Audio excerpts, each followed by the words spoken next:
ನಮಸ್ತೆ ಸ್ನೇಹಿತರೆ, ಇವತ್ತು ಕ್ಯಾರೆಟ್ ಹಲ್ವಾ ಮಾಡ್ತಾ ಇದ್ದೀನಿ. ಮಾಡೋಕ್ಕೆ ಏನೇನು ಬೇಕು ಅಂತ ನೋಡ್ಕೊಳ್ಳೋಣ. ಮಾಡೋದು ಹೇಗೆ ಅಂತಲೂ ಕೂಡ ನೋಡೋಣ ಬನ್ನಿ ಫ್ರೆಂಡ್ಸ್. ಅರ್ಧ ಕೆಜಿಯಷ್ಟು ಕ್ಯಾರೆಟ್ ತೊಗೊಂಡಿದ್ದೀನಿ. ಸಿಪ್ಪೆ ತೆಗೆದು ತುರಿದು ಇಟ್ಕೊಂಡಿದ್ದೀನಿ ಫ್ರೆಂಡ್ಸ್. ನೋಡ್ಬೋದು, ಸಿಪ್ಪೆ ತೆಗೆದು ತುರಿದು ಇಟ್ಕೊಂಡಿದ್ದೀನಿ. 2 ಅಚ್ಚು ಬೆಲ್ಲ ತೊಗೊಂಡಿದ್ದೀನಿ, ಒಡೆದಿಟ್ಕೊಂಡಿದ್ದೀನಿ. ಸ್ವಲ್ಪ ಬಿಳಿ ಎಳ್ಳು ತೊಗೊಂಡಿದ್ದೀನಿ. ಕಲ್ಲಂಗಡಿ ಬೀಜ ಸ್ವಲ್ಪ ತೊಗೊಂಡಿದ್ದೀನಿ. ಏಲಕ್ಕಿ ಒಂದು 3 ತೊಗೊಂಡಿದ್ದೀನಿ. ಏಲಕ್ಕಿನ ಗೋಡಂಬಿ ತೊಗೊಂಡಿದ್ದೀನಿ. ಸ್ವಲ್ಪ ಚೀನಿಕಾಯಿ ಬೀಜ ತೊಗೊಂಡಿದ್ದೀನಿ. ಸ್ವಲ್ಪ ತುಪ್ಪ ತೊಗೊಳ್ತಾ ಇದ್ದೀನಿ.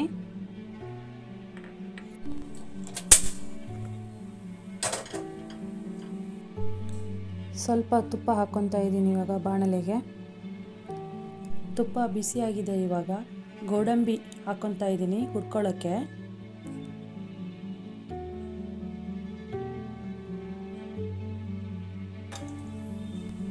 ಸ್ವಲ್ಪ ಗೋಡಂಬಿ ಸ್ವಲ್ಪ ಹುರ್ಕೊತಾ ಇದ್ದೀನಿ. ಸ್ವಲ್ಪ ಹುರಿದಾದ ನಂತರದಲ್ಲಿ ಅದಕ್ಕೆ ಕಲ್ಲಂಗಡಿ ಹಣ್ಣಿನ ಬೀಜವನ್ನು ಹಾಕ್ಕೊತಾ ಇದ್ದೀನಿ. ಇವಾಗ ನಾನು ನೋಡ್ತಾ ಇರ್ಬೋದು, ಕಲ್ಲಂಗಡಿ ಬೀಜ ಹಾಕ್ಕೊತಾ ಇದ್ದೀನಿ. ಇವಾಗ ಕುಂಬಳಕಾಯಿ ಬೀಜ ಹಾಕ್ತಾ ಇದ್ದೀನಿ.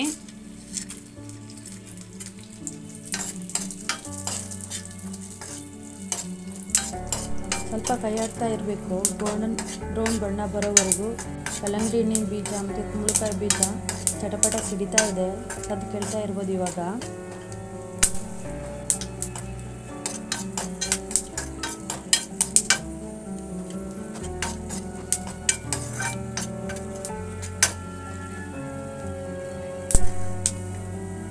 ಹಾಗೆ ಎಳ್ಳು ಹಾಕ್ತಾ ಇದ್ದೀನಿ. ಇವಾಗ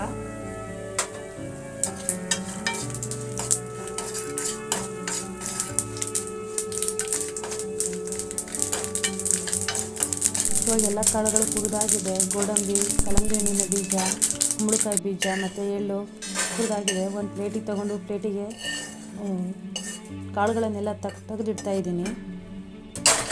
ಪ್ಯಾನಿಗೆ ಉಳಿದಿರೋ ತುಪ್ಪವನ್ನು ಹಾಕ್ಕೊತಾ ಇದ್ದೀನಿ.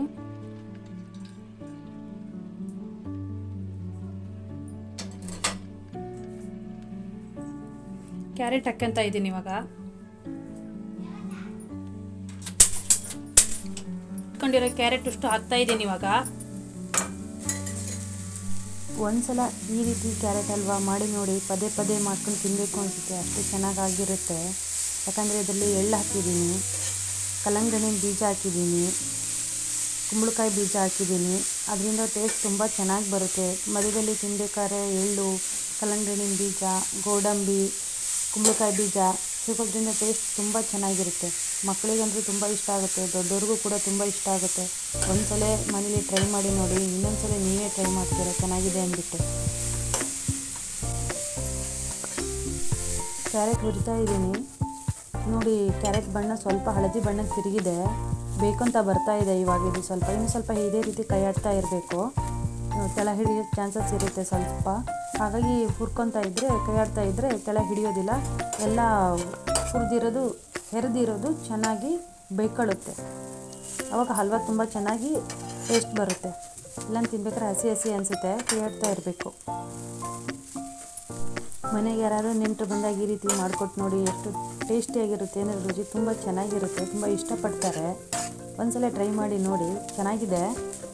ಹೊಸ ಥರ ಅನಿಸುತ್ತೆ ನಿಮಗೆ. ಮಾಡಿ ನೋಡಿ ಒಂದ್ಸಲ. ಬೆಲ್ಲ ಹಾಕಿರೋದ್ರಿಂದ ಇನ್ನೂ ರುಚಿ ತುಂಬ ಚೆನ್ನಾಗಿರುತ್ತೆ. ನೋಡಿ ಒಂದ್ಸಲ ನೀವು ಮನೇಲಿ ಟ್ರೈ ಮಾಡಿ.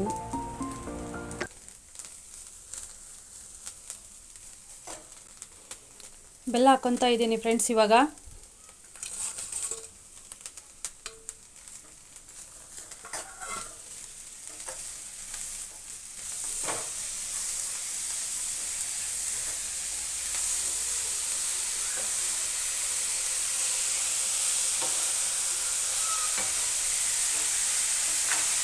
ನಾ ತೊಗೊಂಡಿರೋ ಕ್ಯಾರೆಟಿಗೆ ಇಷ್ಟು ಬೆಲ್ಲ ಸಾಕಾಗುತ್ತೆ ಫ್ರೆಂಡ್ಸ್. ಅರ್ಧ ಕೆಜಿ ಕ್ಯಾರೆಟ್ ಇದೆ. ಒಂದು 300 ಗ್ರಾಮಷ್ಟು ತೊಗೊಂಡಿದ್ದೀನಿ ಬೆಲ್ಲನ. ಕ್ಯಾರೆಟ್ ಸಿಹಿ ಇರೋದ್ರಿಂದ ಅಷ್ಟಾದರೆ ಸಾಕಾಗುತ್ತೆ.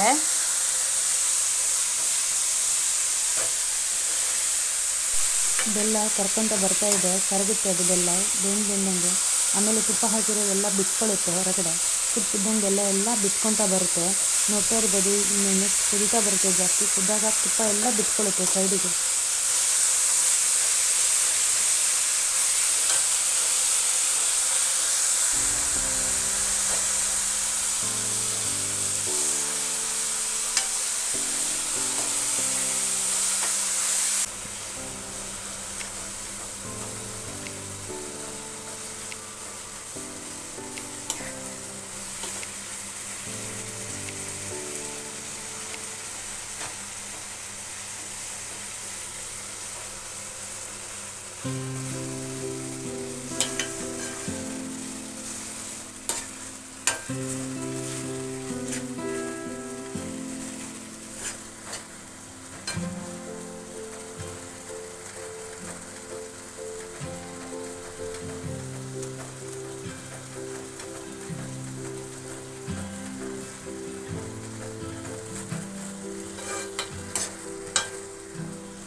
ನೋಡ್ತಾ ಇರ್ಬೋದು ತುಪ್ಪ ಎಲ್ಲ ಇವಾಗ ಸೈಡಿಗೆ ಬಿಟ್ಕೊತಾ ಇದೆ.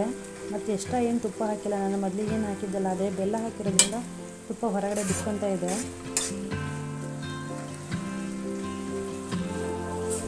ಮೊದಲಿಗೆ ಹುರಿದಿಟ್ಕೊಂಡಿರೋ ಗೋಡಂಬಿ, ಬಿಳಿ ಎಳ್ಳು, ಕಲ್ಲಂಗಡಿ ಬೀಜ ಮತ್ತು ಕುಂಬಳಕಾಯಿ ಬೀಜ ಹಾಕ್ತಾ ಇದ್ದೀನಿ ಫ್ರೆಂಡ್ಸ್.